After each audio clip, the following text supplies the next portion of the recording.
Deep in the fire of the everlasting crack there issued forth a mirthless bubble of toil and hate, which mustered to it a great army of dark forces. The peaceful lands of the rolling plains were soon besmirched by the stain of the dark ones, and it seemed that all laughter would be wiped from the world. But a ragged host of free people sallied forth from the great pines and oaks of forgotten wood, and struck at the heart of darkness, and they prevailed. But while the Dark One had been defeated, they had not died. Patient was evil, and wicked was time. Soon all memory of the great war flitted from minds distracted by the music of many years. It was fate, then, that brought a prideful warrior into the clutches of the Dark One, and fate that would perhaps save us all.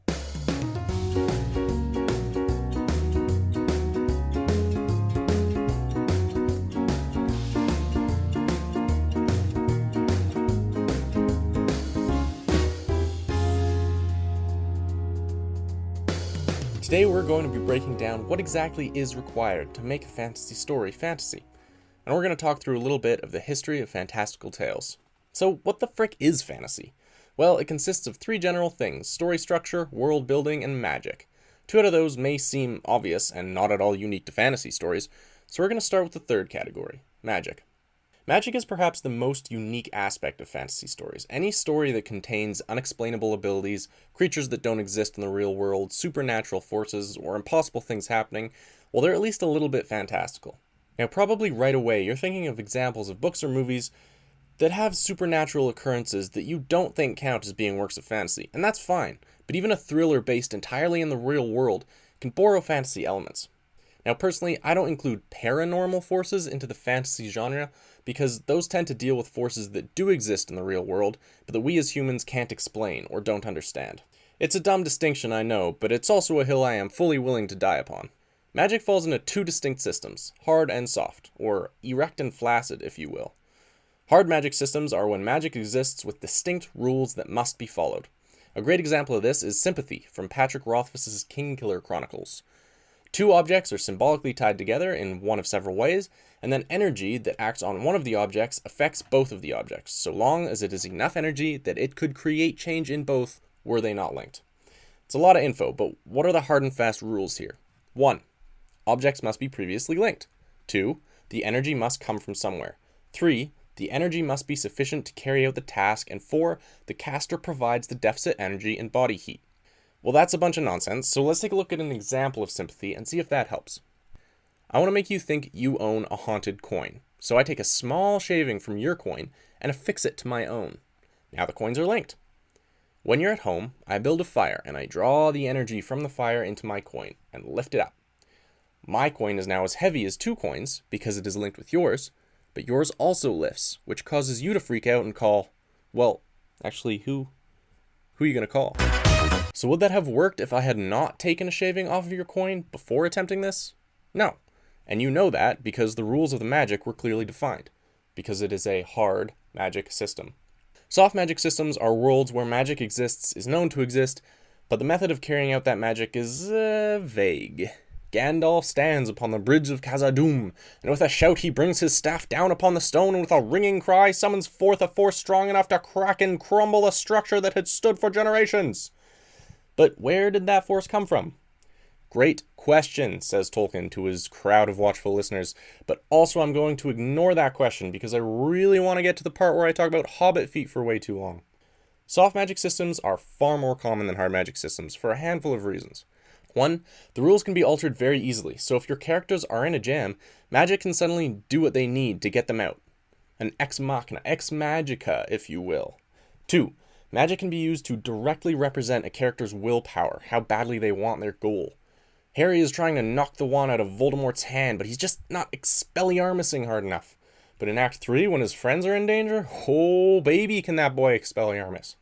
3. If you don't write specific rules, your rules will never conflict.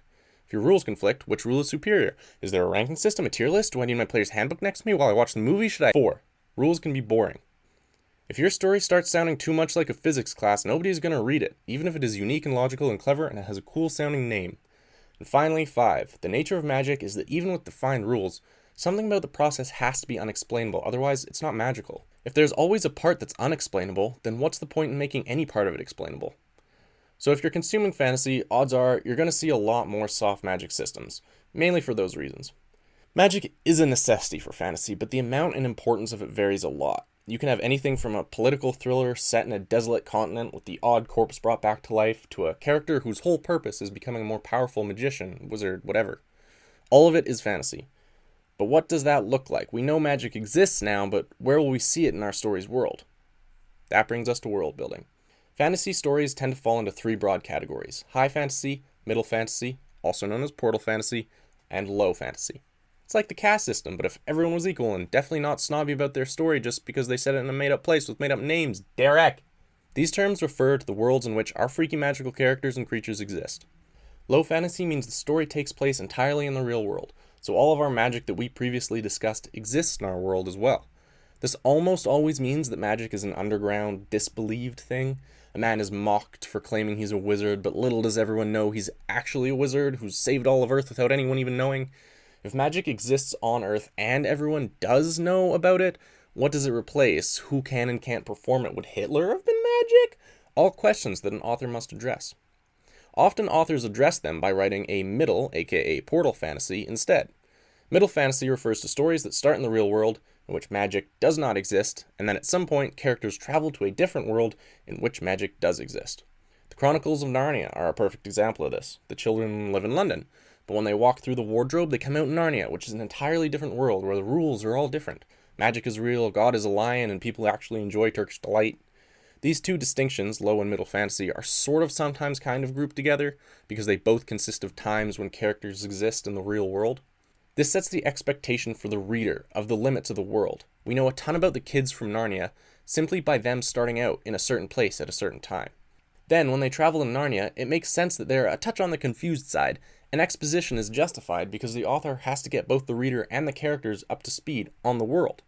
It's a pretty ingenious way of introducing your readers to your world without pulling them out of the story and the plot. If that's not to your liking though, you're more than welcome to create an entirely new world, populate it with made up people and races, and then also somewhere in there write a story. That's called high fantasy. So at this point, we must inevitably talk about the fantasy genre's lord and savior. It's probably fair to say that he single-handedly created the high fantasy genre, or at least stole the right elements and tailored them to his needs in the right way, in such a way that a set of pre-existing things suddenly appeared entirely new.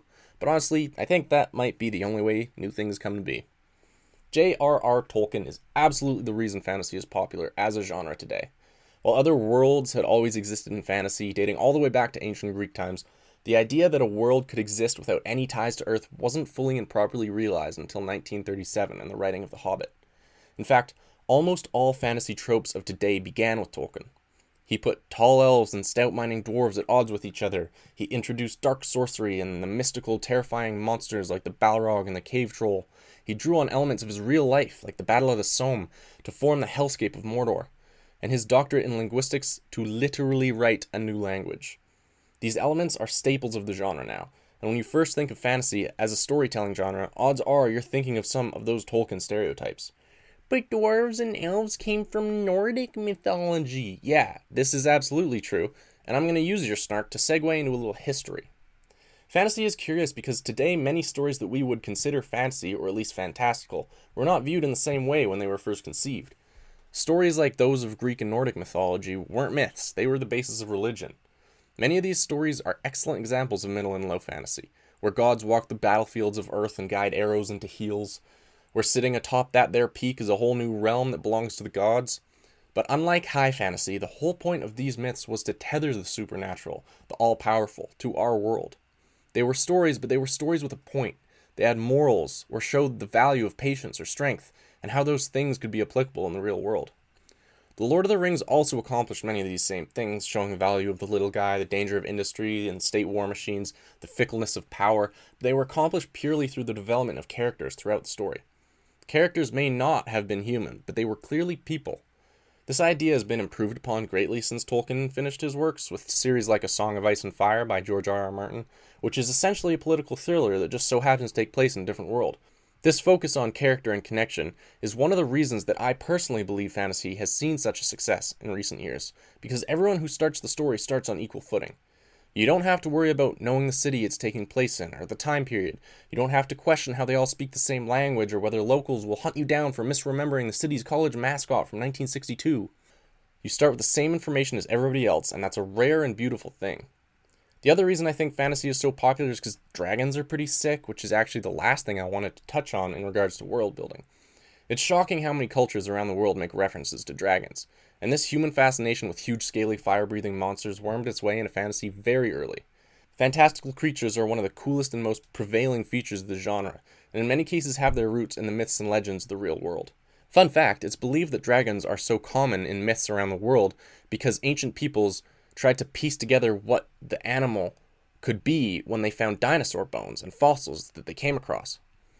But fantasy creatures are cool as heck, and I wasn't totally sure where to include them in this little setup. There are some stories that neglect fantastical beasts and where to find their lairs, but it is another prevailing staple of the genre. The thing is, do creatures exist as a result of the world or as a result of magic? Or are they their own thing? To me, it has always seemed to be one, the other, or both, which is basically the worst answer, but it ends up being story dependent. There aren't really fantasy categories that are wholly dependent on the creatures within them, in the same way that magic and worlds do. Stories with dragons don't fall into a different category than stories with phoenixes. Basically, all I'm saying is that when you apply cool magic to already cool animals, which, let's be real, almost all animals are cool, then they get even cooler. And when you're creating a dope new world, you're gonna populate it with creatures that are sick as frick, because why wouldn't you?